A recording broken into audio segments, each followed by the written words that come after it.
The 3 R's. 1, how responsive is your horse? If your horse is not responsive, you're not going to get anywhere. And then where is your rhythm and where is your level of relaxation in your movement? And that's all part of your warm-up. Nobody's being taught that. So let's go ahead and show you what it looks like with me and Lovey. And we're just in a rope halter, as you guys can see, and a lead rope. And I always start out training horses this way, and then as we finesse and get more responsive and more collected and more in self-carriage, the horse can carry themselves, I can move on to one of my expensive leather bitless bridles, bitless.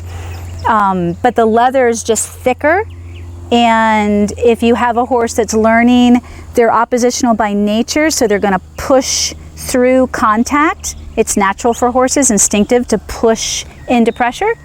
That's how they would kill a predator. They would actually try to body slam them if they came after their neck or their face to bring them down like a mountain lion or a wolf. So a horse will, instead of pulling away, and they know instinctively if they pull away they could rupture their throats, you know, or whatever, they will go into that pressure and try to squish their predator. So just giving you that history, horses, it's instinctive for them to pull against you. And everybody, especially in natural horsemanship, wants to teach the horse how to give. First, let's just understand that that's instinctive in them. And we don't want to fight with our horses and make that happen, because it's a defense mechanism.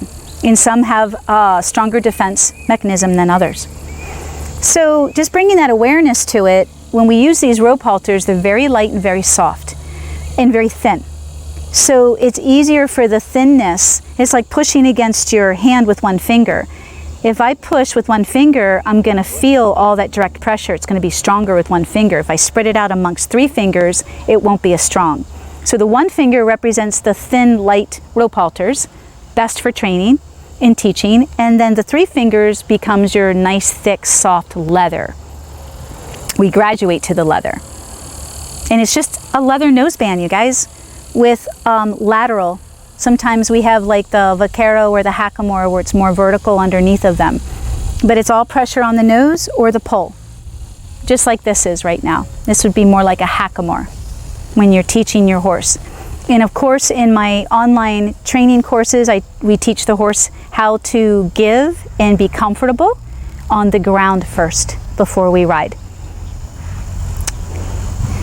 All right, so Lovey's a schoolmaster with that. So right now, I'm going to come sideways so that the camera can stay where it is, and you guys can just take a look at my body position. So I want to be in a centered position.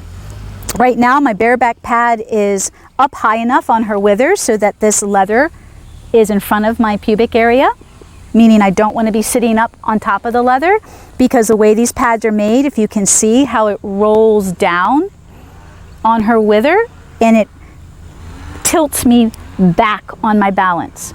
So my stomach's growling. It's close to lunchtime. So I don't want to be sitting like this with tension. See all the brace in my body, and I'm hollowed out, and I'm on my pubic bone. So now I just threw all my weight on her forehand, which makes her go here.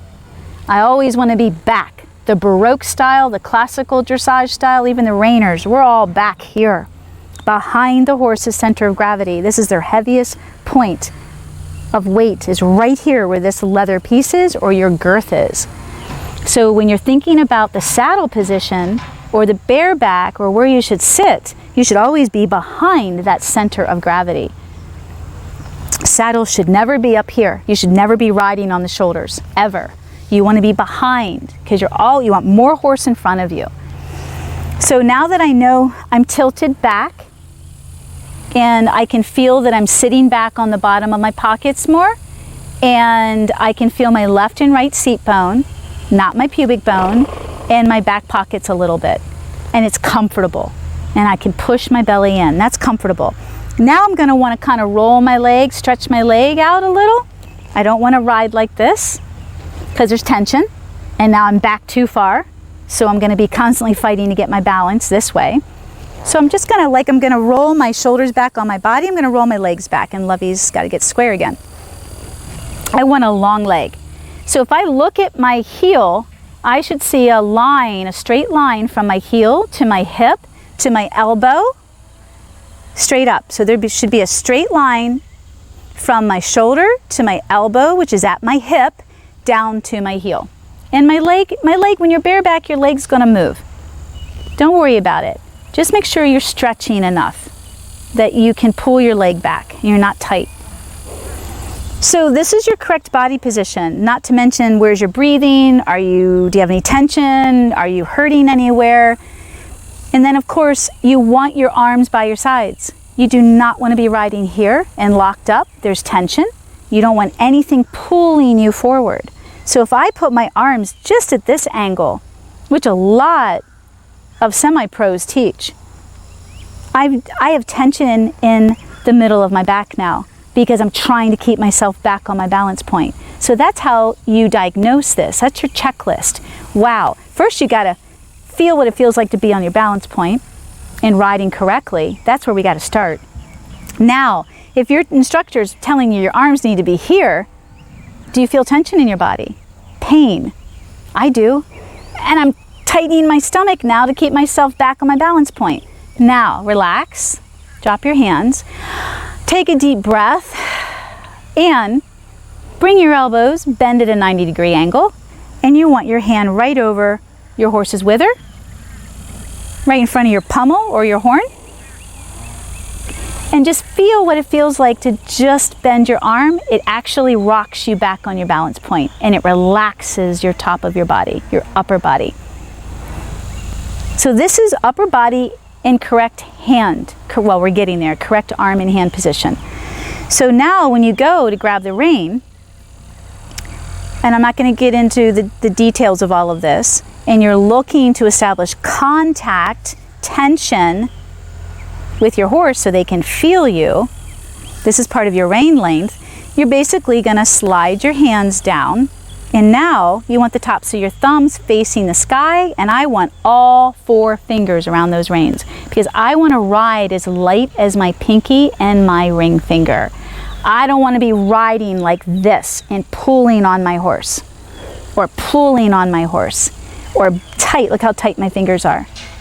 So I always teach my students to think of the rein as an instrument. I know a lot of people talk about it being like a little mouse or birdie in your fingers so you don't squeeze too hard and kill it.